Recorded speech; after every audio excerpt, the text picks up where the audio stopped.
Salut et bienvenue dans Ciné Story. On va parler aujourd'hui des cascades au cinéma et vous allez voir que c'est un des aspects qui, je pense, a le plus évolué.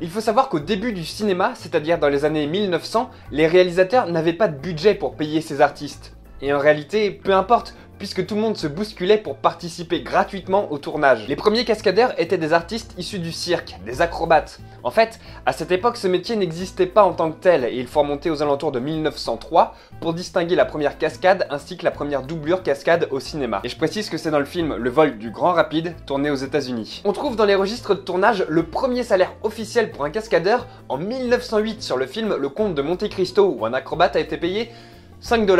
Il avait été engagé pour plonger d'une falaise dans la mer. Petite parenthèse, il faut savoir qu'aujourd'hui, le métier de cascadeur est payé environ 600 à 650 € brut pour une journée de tournage au cinéma ou à la télévision. Alors oui, c'est beaucoup plus qu'il y a 100 ans, mais vous verrez dans un prochain épisode que c'est finalement très peu comparé à certains autres corps de métier. Je précise juste qu'aux États-Unis, au Canada et en Angleterre, le statut de cascadeur est protégé. Une association organisée et de puissants syndicats de comédiens permettent aux cascadeurs de faire valoir leurs droits.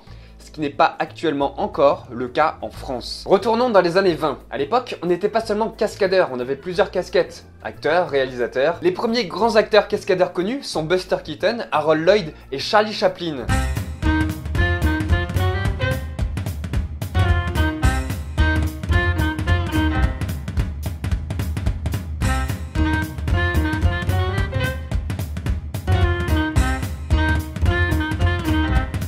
Ils profiteront du cinéma muet pour mettre en avant l'action visuelle par leur prouesse physique, leur ingéniosité et leur prise de risque. Et ils resteront le modèle d'une génération de cascadeurs, dont Jackie Chan par exemple en fera partie. Le métier va évoluer tranquillement jusque dans les années 60-70, où les cascadeurs vont commencer à développer des systèmes complexes pour réaliser des cascades. On peut par exemple parler de l'air rame. C'est une petite planche qui se relève au moment où le cascadeur marche dessus pour l'éjecter en avant, un peu comme sur un trampoline.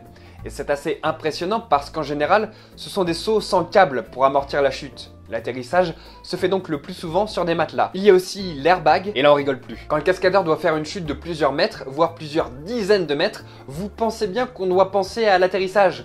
Du coup, au sol, on place un immense coussin d'air qui amortit la chute. Le décélérateur, quant à lui, est un système de ralentissement, comme son nom l'indique, d'une chute par le biais de câbles.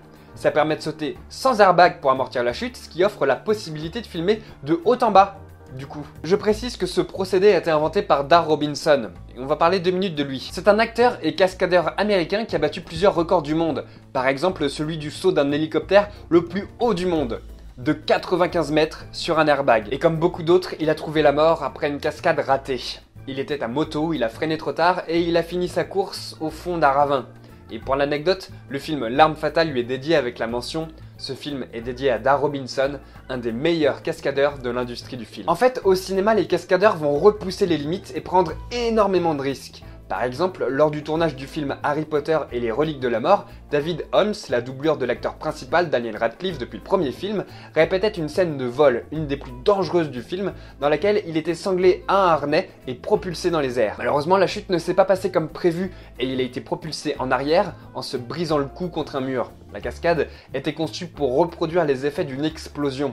Et il restera paralysé à vie. Dans son malheur et pendant la longue période de rééducation, David a reçu la visite de Daniel Radcliffe effondré qui a organisé une vente aux enchères et un dîner de charité pour soutenir une personne incroyablement importante dans sa vie. Après, certains acteurs souhaitent eux-mêmes réaliser leur cascade et limitent le plus souvent possible l'utilisation d'une doublure, ce qui demande un entraînement assez poussé et des compétences qui vont au-delà du jeu de l'acteur. Tom Cruise par exemple réalise ses propres cascades qui vont de la simple chute à l'expulsion d'une moto jusqu'à piloter des avions. Oui, Tom Cruise pilote de vrais avions dans certains films.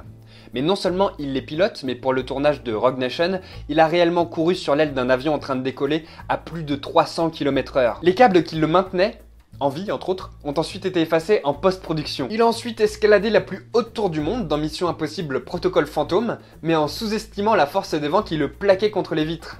Mais bon, Pas mal pour un mec de plus de 50 ans. D'ailleurs, pour le prochain Mission Impossible, il a dû apprendre à piloter un hélicoptère en seulement 3 mois et à raison de 8 heures de travail par jour. Et pour la scène en question, il doit non seulement piloter la machine, mais également jouer son rôle et opérer la caméra qui est fixée à l'hélicoptère. Et on discute, mais il est grand temps de remettre les compteurs à égalité. Jennifer Lawrence, par exemple, pour le tournage des Hunger Games, effectuait la plupart des cascades elle-même, grimpant aux arbres et envoyant elle-même ses propres flèches.